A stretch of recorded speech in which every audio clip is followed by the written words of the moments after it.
저희 선배가 제가 대학을 졸업하기 전에 너 나 좀 도와줄래? 해가지고 이제 연기를 시켰어요. 딱 하는데 제가 너무 못하는 거예요.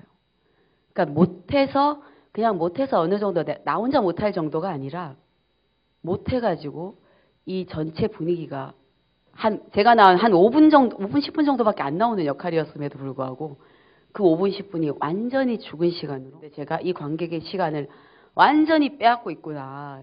정말 죽은 시간, 정말 꼭 참아야 되는 시간. 제가 이제 끝나기만을 제가 끝나기만을 기다릴 수밖에 없는 그런 상태로 관객을 했고 있구나라는 것이 느껴져서 어떻게 그때 처음으로 연기에 대해서 노력을 했던 것 같아요. 그걸 극복해 보려고.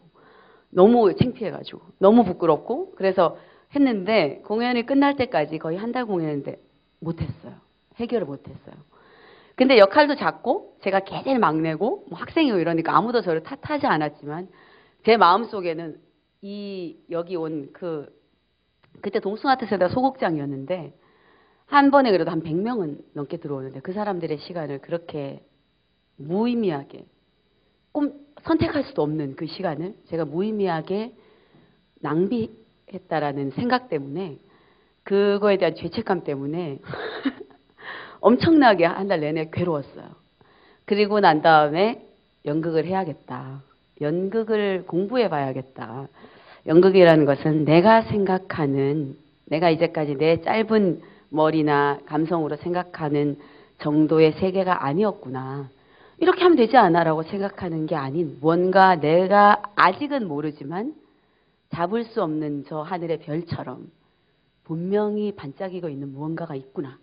하지만 나는 아직 거기에 도달하지 못했구나. 이것이 이제 저를 가슴 뛰게 했던 것 같아요. 그래서 제가 아직 알지 못하고 있다는 거, 그 다음에 분명히 무언가가 반짝이고 있다는 거. 그 두 가지가 굉장히 계속 긴장을 이루면서 또 하나는 제가 끊임없이 무언가 발견해내고 깨달아야만 한다는 거. 매일매일. 그게 그렇게 살아보는 것이 가장 생동감 있겠다. 가장 살만하겠다. 그런 상태로 살아서 제가 연극을 해서 참 다행이구나. 또 연기를 했을 때 좋은 점은 몸을 가만 놔둘 수 없다는 점이 아주 좋은 점이에요. 온 몸으로 표현하고 느껴야 된다는 거. 근데 연기를 하는 능력 중에 가장 중요한 능력이 표현하는 능력이 아니라 공감하는 능력이에요. 그러니까 어떤 사람이 뭔가 어떤 일이 생겼을 때 그냥 참 안 됐어.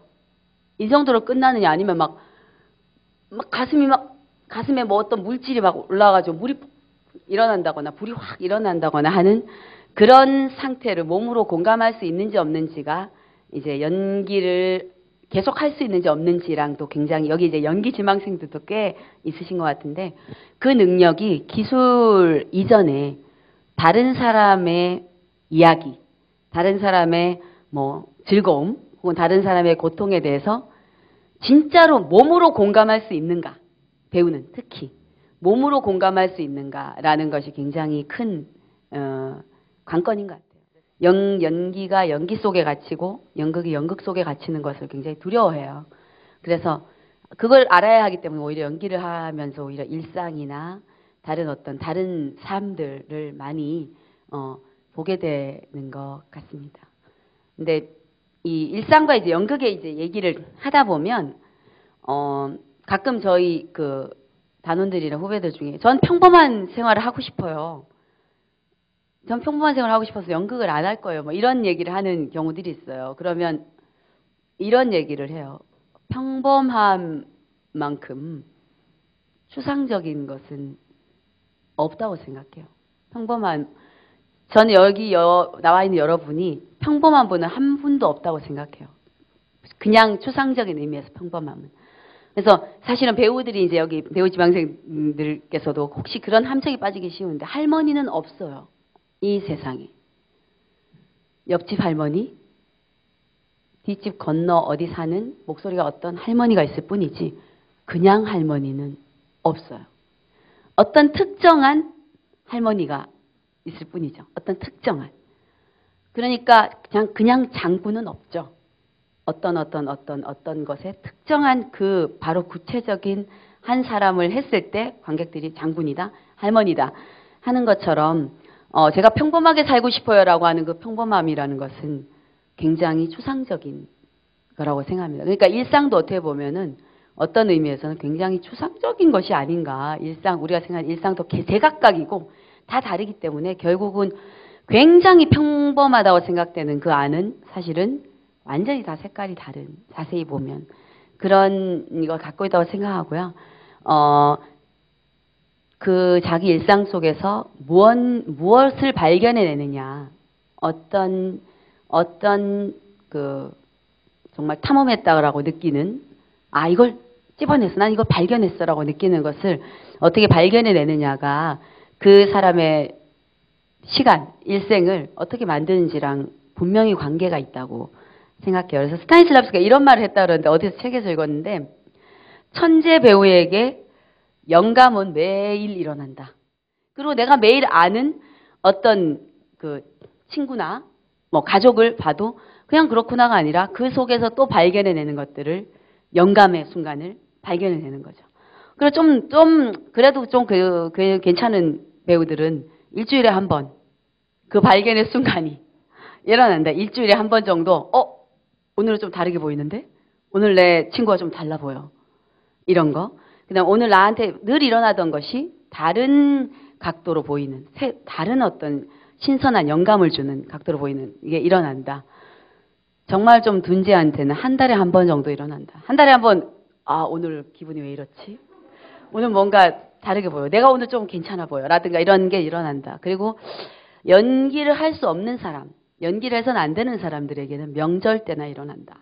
이런 얘기를 합니다. 그러니까 그때는 다 멍석 깔아주고 다들 특별한 시간을 보낼 때, 혹은 다들 2002년이랑 연기라는 것이 결국은 남의 마음을 움직이는 기술이기 때문에